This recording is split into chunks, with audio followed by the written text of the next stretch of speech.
Alaihi Wasallam di samping Masjid Nabawi dan Masjid Kuba. Masjid ini disebut Masjid Qiblatah, ini artinya adalah masjid dua kiblat,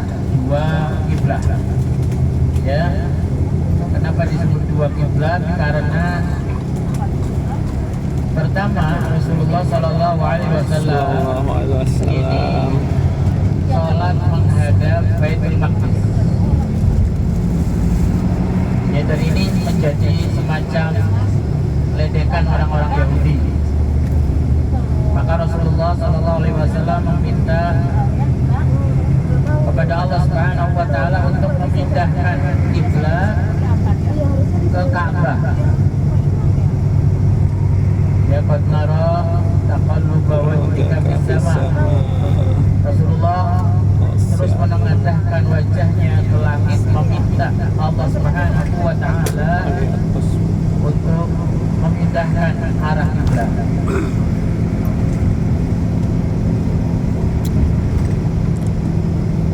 Lalu kemudian Allah jawab, yaitu Ka'bah. Lalu Rasulullah Shallallahu Alaihi Wasallam mengabarkan kepada para sahabatnya untuk memindah kiblat, dan kabar itu sampai di Masjid Qiblatah ini ketika para sahabat sholat. Ya, ada yang bilang sholat zuhur, ada yang bilang sholat asar, dan seterusnya. Maka disampaikanlah kepada orang-orang yang sholat, diserukanlah kepada orang-orang yang sedang sholat itu, arah kiblat berubah ke Ka'bah, ke Mekah.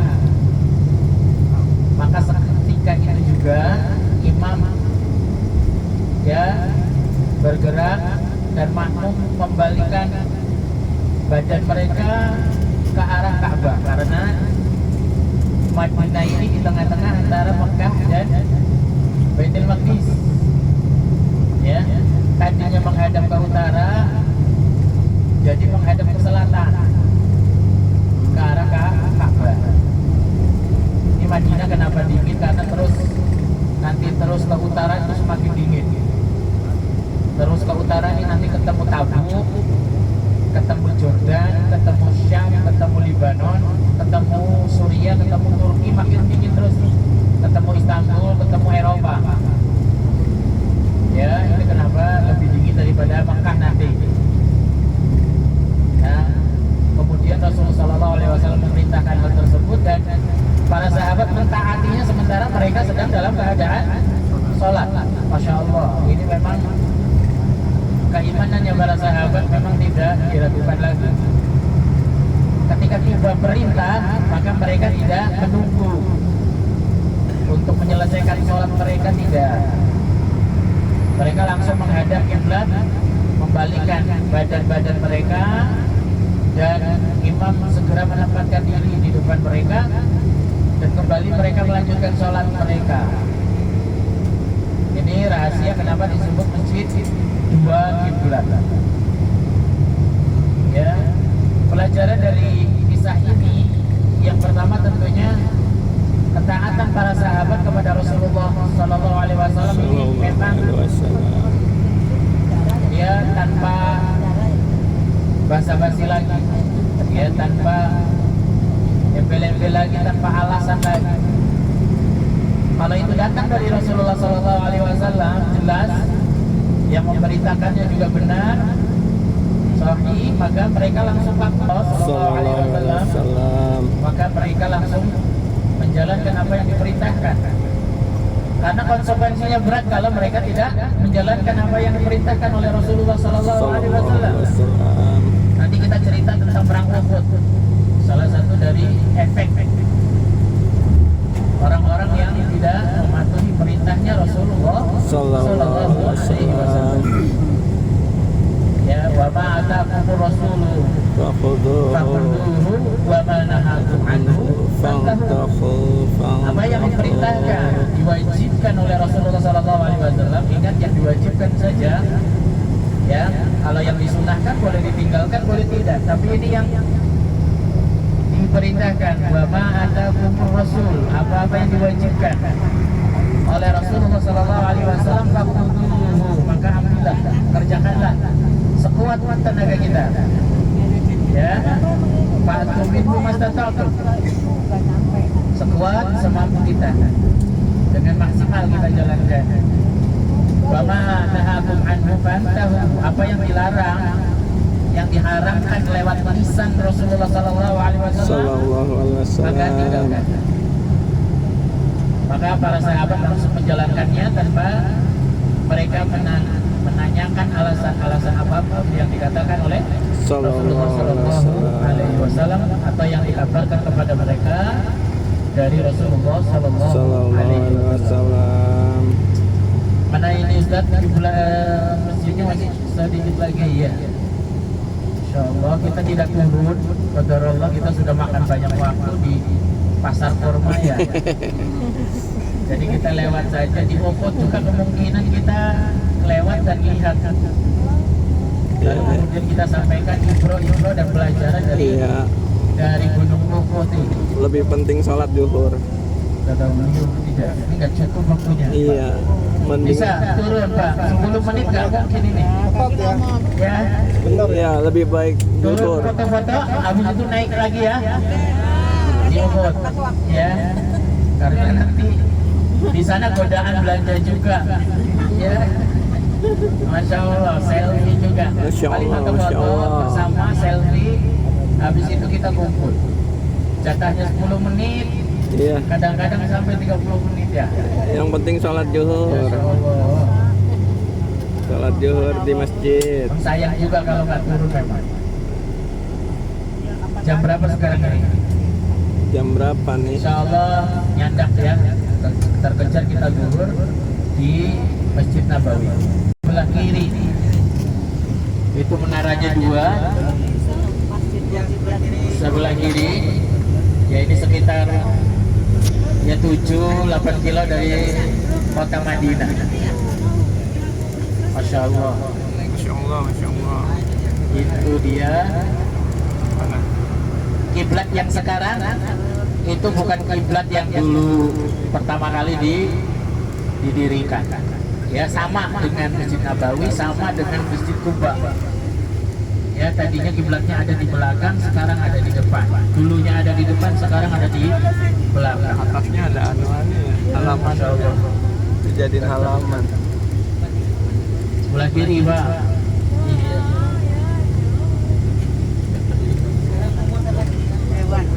Dia mutar lagi nanti ada di sebelah kanan. Oh gitu.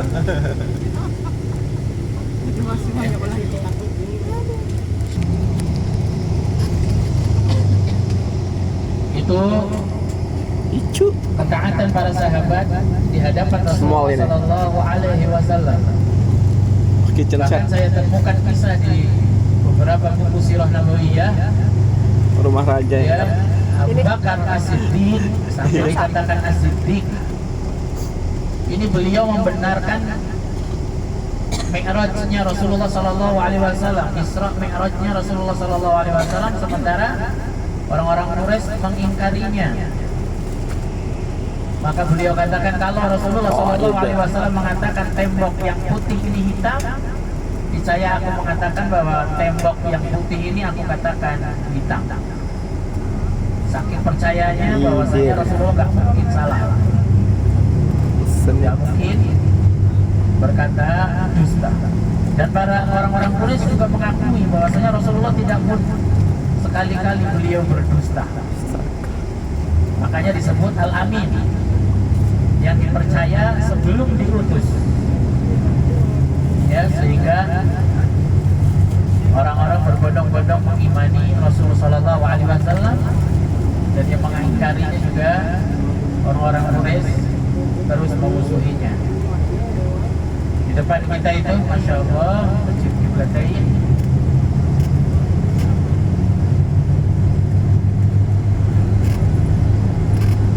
Ya. Di samping ketiga masjid yang kita ketahui barusan, ada masjid keempat, yaitu masjid yang dibangun oleh orang-orang munafikin. Ya, di dekat Masjid Kuba, dibangun oleh orang-orang munafikin supaya Rasulullah belum jadi nih. Sebelah kanan ya. Ini mau dibangun ya. supaya Rasulullah sholat di situ dan digunakan untuk mencelakai orang-orang mukminin. Tapi Rasulullah dilarang untuk sholat di situ. Sebelah kanan ini masjid Qiblatain, masya Allah. Iya.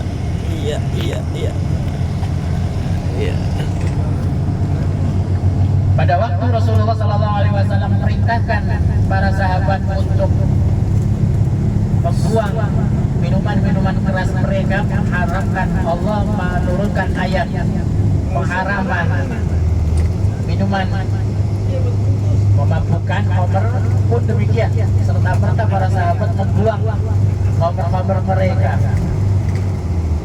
Pada saat Allah menurunkan ayat hijab menutup aurat, Rasulullah perintahkan mereka menutup aurat, maka serta merta para wanita pada zaman itu langsung mengambil apa yang bisa mereka gunakan untuk menutup kepala-kepala, menutup aurat-aurat mereka.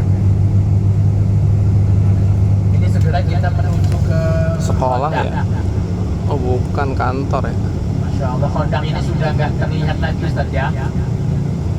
Jadi tempatnya saja, sedangkan parit, Kondang itu parit atau apa istilahnya? Sabaka. Lubangan atau parit-parit yang dibikin untuk menghalangi pasukan masuk ke Madinah.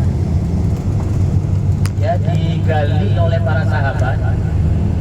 Ya, sekitar beberapa ribu sahabat berkumpul. Waktu itu jumlahnya diperkirakan sudah mencapai 3.000 sahabat. Sementara pasukan yang menyerang adalah pasukan Ahzab namanya, disebut perang Khandaq ataupun perang Ahzab. Ini berjumlah lebih dari 10.000 pasukan Arab gabungan dari berbagai macam suku. Akhirnya Rasulullah mengambil pendapat untuk bertahan di kota Madinah, tidak menyambut keluar karena kekuatan yang tidak sebanding, dan menerima pendapat Salman Al-Farisi untuk menggali parit menghalangi pasukan musuh masuk, menghalangi pasukan Quraisy dan sekutunya masuk. Ya, Masya Allah, sudah dekat Ustaz ya. Di depan ada belokan ke kanan, di ujung-ujung itu di Manara, di sebelah kanan dan kiri. Ya, ini dia masjidnya, menara kanan dan kiri ini seputar Khandaq ini. Masya Allah, Khandaqnya, paritnya sudah kita tidak temukan, tapi di sini sebelah kiri bisa terlihat itu ada semacam tugu atau monumen. Ya, bisa dimasuki, ada pintu gerbangnya itu di sebelah depan. Sebelah kanannya ada masjid, di situ dibangun. Oh itu. Ya, Insya Allah. Ini akhirnya pasukan dari suku Quraisy dan yang kita mendekat, iya itu sebelah kiri ada tugu, ada yang pada naik melihat ya. Tapi memang sudah tidak ada apa-apa jurang sedikit pun ya. Ya, tidak ada apa namanya parit yang tersisa. Insya Allah. Ya mohon. Maaf Ukut alat tur. Trans Battlefield. Ini Khandaq tuh. Trans itu parit Ini kita apa? juga ada monumen ya, bentangan antara satu bentang ke bentang yang lain. Ya. Ini digali parit yang cukup dalam menghalangi pasukan musuh masuk. Iya, ini dari sana ke sini udah nggak ada. Orang-orang musyrikin akhirnya mereka membangun tenda-tenda dan berusaha untuk masuk, tetapi gagal terus. Ya, jumlah mereka 10.000 Jamaah dan mereka Al-Khandaq kemudian Masjid Jami Al-Khandaq. mengakali atau berusaha masuk dari belakang kota Madinah. Ya, di belakang kota Madinah ini ada suku-suku Yahudi yang bermukim di belakang kota Madinah, suku Bani Quraidah namanya. Nah, orang-orang musyrikin mencari celah dengan bernegosiasi dengan orang-orang Yahudi di Bani Quraidah untuk supaya bisa masuk ke dalam kota Madinah dari belakang. Bani Quraidah menyetujuinya, tetapi dengan cara rahasia. Tetapi Allah Subhanahu wa taala turunkan wahyu bahwasanya telah terjadi persekongkolan busuk antara orang-orang Yahudi dan orang-orang musyrikin, yang akhirnya Rasulullah Shallallahu Alaihi Wasallam bisa menutup celah ini, ketahui celah ini. Ya, akhirnya pasukan musyrikin tidak bisa masuk, dan justru Allah kirimkan angin.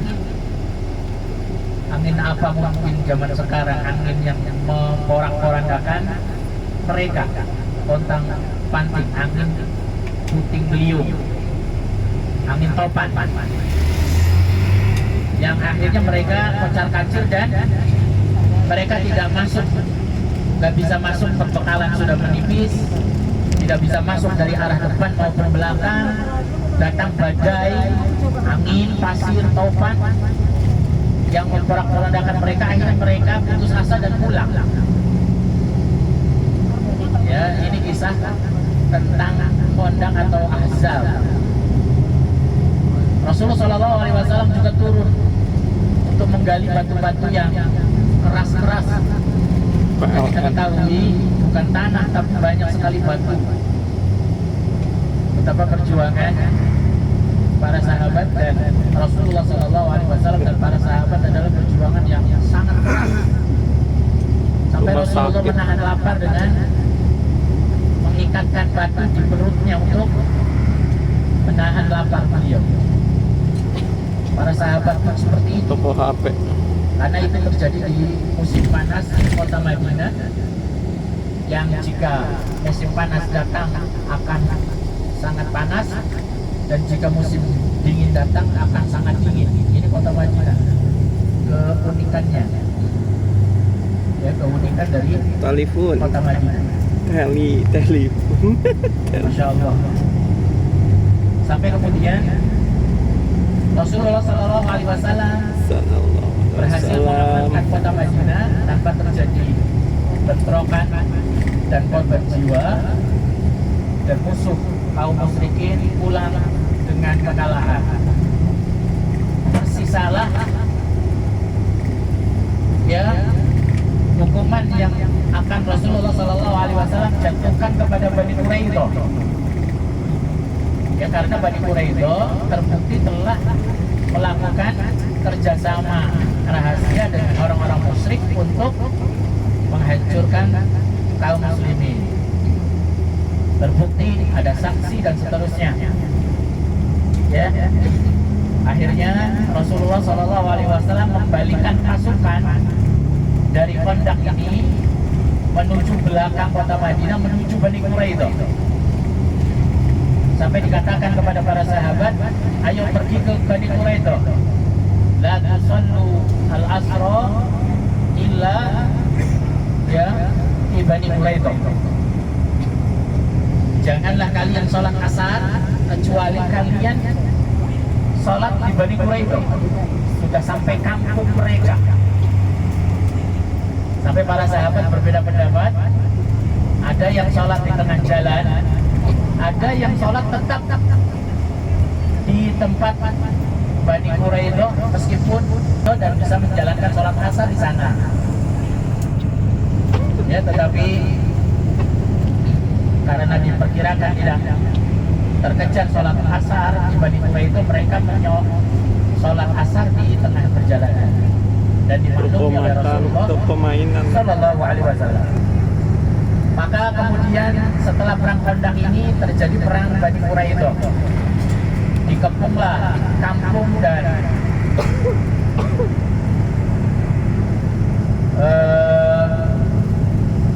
benteng Bani Quraidah dan memaksa orang-orang Yahudi ini untuk menyerah.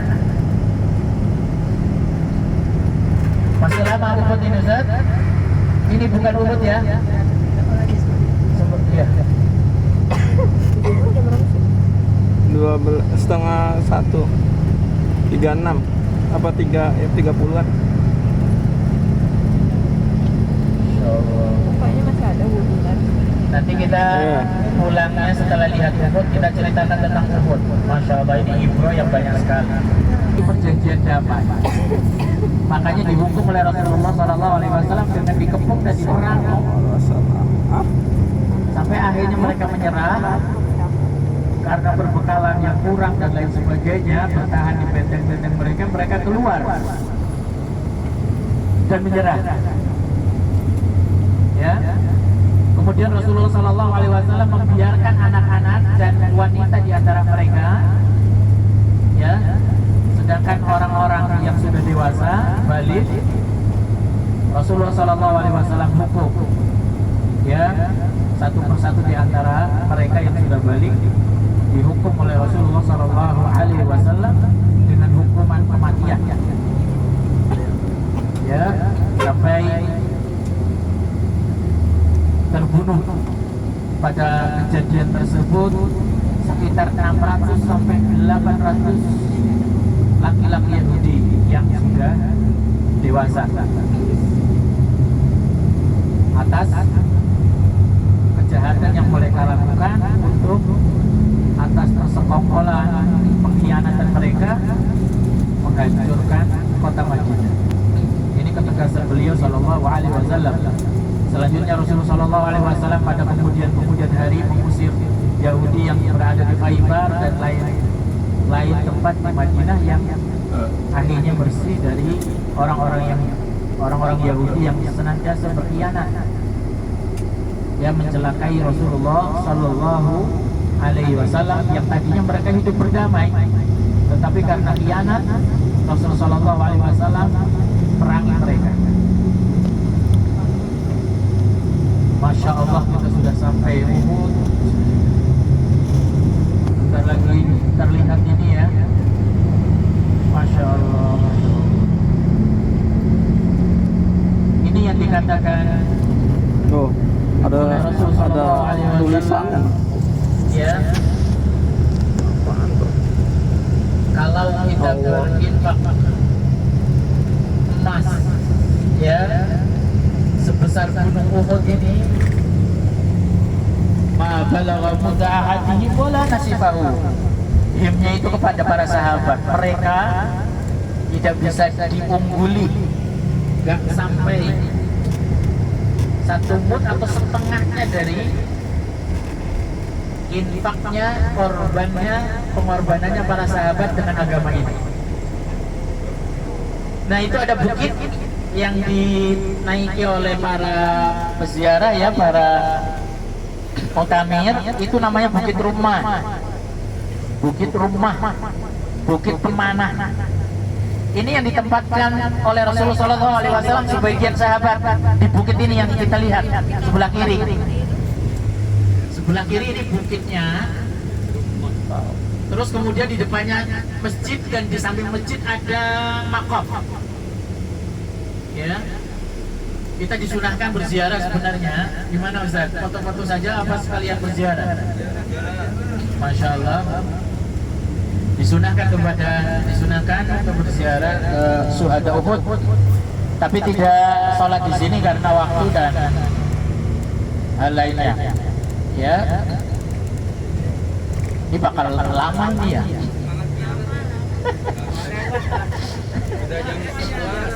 Jam berapa ini? 11. Sholat duhur jam berapa? Lebih utama ke Masjid Nabawi dong. Itu sudah Bang.